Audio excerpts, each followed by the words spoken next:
Olá, o programa em discussão de hoje vai tratar do processo eleitoral 2024. Nós vamos viver as eleições municipais e para falar sobre esse tema que já está em voga, nós já estamos nesse clima de eleições, nós estamos aqui com um convidado muito especial, que é especialista em direito eleitoral, que é o advogado André Mota, que seja bem-vindo aqui ao programa em discussão. Eu que agradeço, é sempre um prazer, uma alegria estar aqui na TV Assembleia, esse espaço que é a casa do povo, e nada mais adequado, nada mais justo do que num período desse de pré-eleição, nós estarmos dialogando, discutindo esses temas que interessam a todo cidadão, toda cidadã que participa do processo eleitoral. A eleição municipal é algo que atinge diretamente a população e dá os parabéns à TV Assembleia por ter essa iniciativa de realizar programas dessa natureza. Dizem que toda eleição é uma eleição porque guarda suas particularidades. Com relação a esta eleição 2024, o que é que você tem a acrescentar? A eleição municipal ela é feita e amoldada com circunstâncias muito próprias. Diferente das eleições, por exemplo, estaduais ou nacionais. Os temas numa eleição municipal eles são muito mais voltados para o dia a dia do cidadão. É o transporte, é o buraco, é o posto de saúde. E nessa perspectiva já muda completamente o cenário dos temas que são discutidos e debatidos de um processo eleitoral.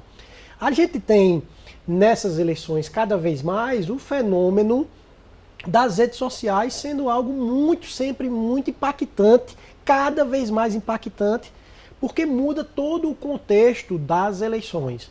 Antigamente era muito comum a propaganda se dar exclusivamente por meio de rádio e TVs e os eventos de rua. Nas eleições desse ano, nós temos uma perspectiva de diminuição muito desses eventos de rua, haver uma propagação mais de rede social, algo que muitas vezes favorece a disputa, porque é algo mais fácil acesso, mais tranquilo para a população se adequar. E a perspectiva é essa, que os temas locais sejam determinantes no âmbito dos debates, das discussões. E aí o mundo do direito acaba se movimentando.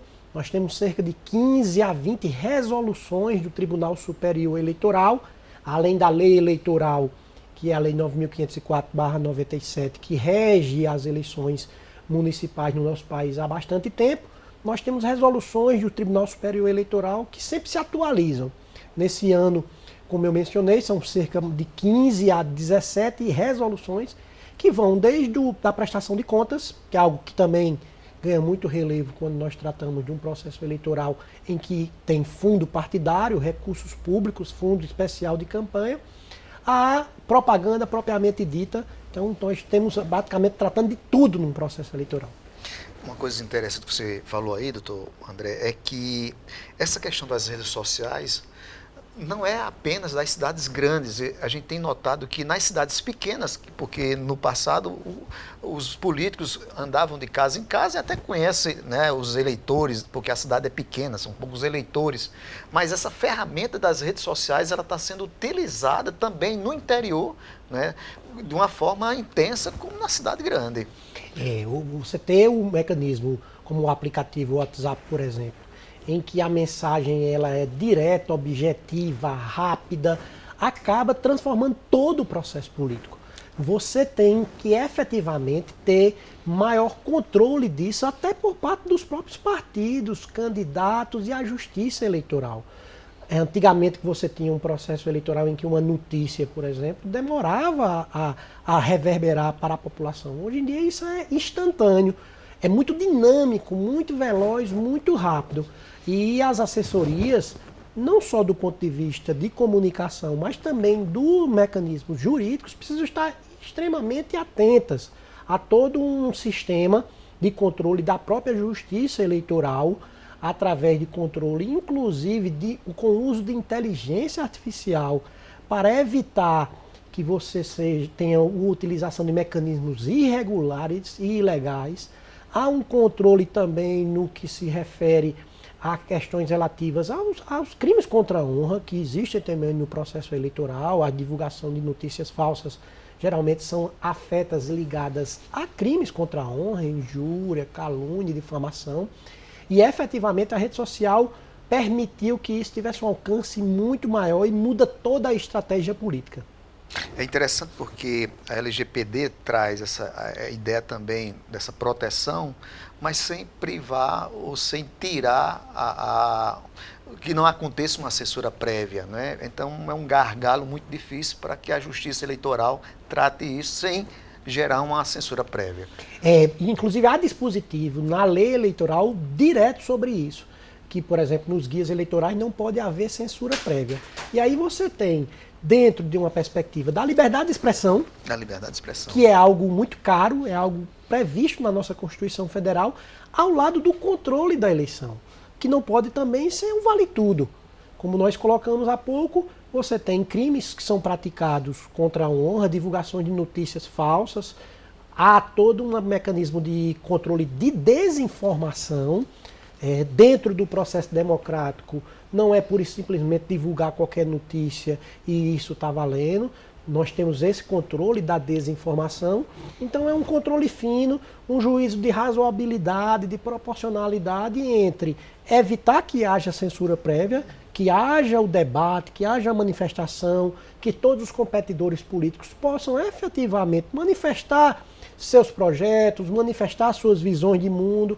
E a partir disso, você ter o controle por parte da justiça daquilo que é excesso, que é excede e que viola os termos da própria legislação eleitoral. Por isso que esse detalhamento é importante no âmbito do Tribunal Superior Eleitoral, essas resoluções, porque elas detalham o que é permitido e o que não é permitido como uma fonte de informação ao cidadão e de processo educativo para que nós possamos continuar caminhando nesse processo democrático. A eleição ele é o fecho, é o coração do processo democrático. E você ter um descontrole nisso afeta diretamente a nossa posição política. Doutor André, uma coisa interessante, a gente já está no processo eleitoral, no calendário de processo eleitoral, do processo eleitoral, já vencido já a parte já dos registros de candidaturas, já entrando já no processo de campanha, de divulgação, o que o candidato pode e não pode. Você colocou bem, todo o processo eleitoral ele é numa perspectiva de calendário eleitoral através de etapas. Um caminhar para frente, como é comum numa eleição, para resultar no dia da eleição. Passada essa parte de registro de candidaturas, a partir do dia 16 de agosto nós temos as propagandas propriamente dita, a propaganda de rua.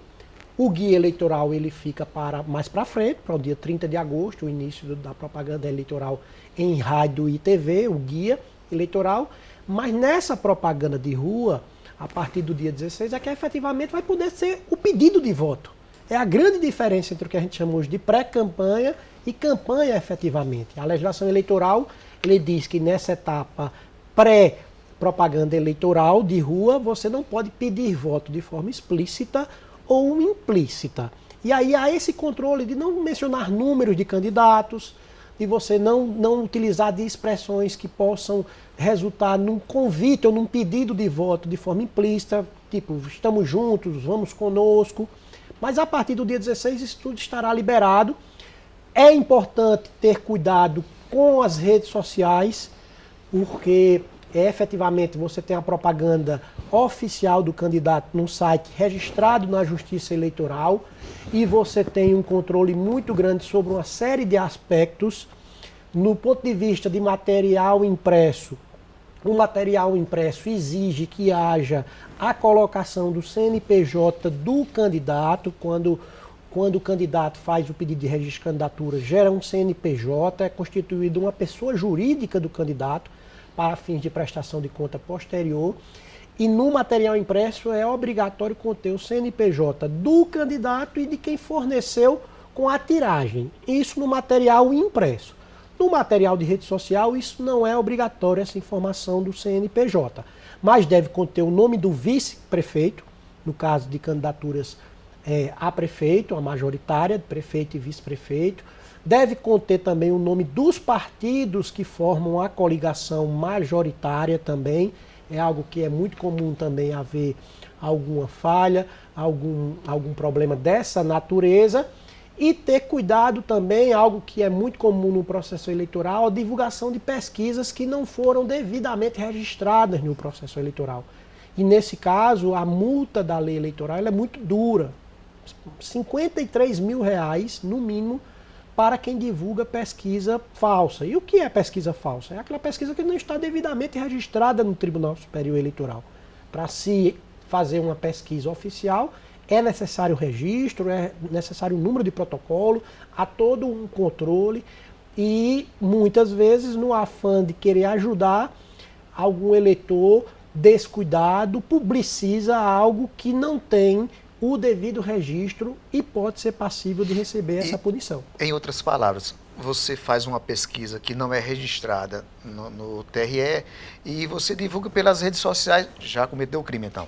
Cometeu, uma punição muito dura, uma pena pecuniária de acima de R$ 53 mil, e é muito comum acontecer por conta disso, por conta da fragmentação hoje que é utilizado em WhatsApp, em mecanismo de comunicação, em redes sociais, e muitas vezes a pessoa, sem saber que está cometendo uma ilegalidade, faz essa divulgação e pode sofrer essa sanção que é muito dura e que efetivamente é cobrada. O senhor falou aí que se constitui um CNPJ, né, uma pessoa jurídica, e que tem que ter todo um controle de gastos, que é um cuidado muito grande. Qual é a orientação do senhor com relação a esse controle de gastos que depois vai ter que prestar contas? Num cenário de fundo partidário, de fundo especial de campanha, são cerca de 6 bilhões investidos em todos os partidos políticos a partir de um fundo público, há cada vez mais um controle sobre isso, sobre como os gastos são efetivados. Esses recursos são passados diretamente para a conta dos candidatos. Quando se faz o registro que gera o CNPJ, é aberto também uma conta oficial de campanha.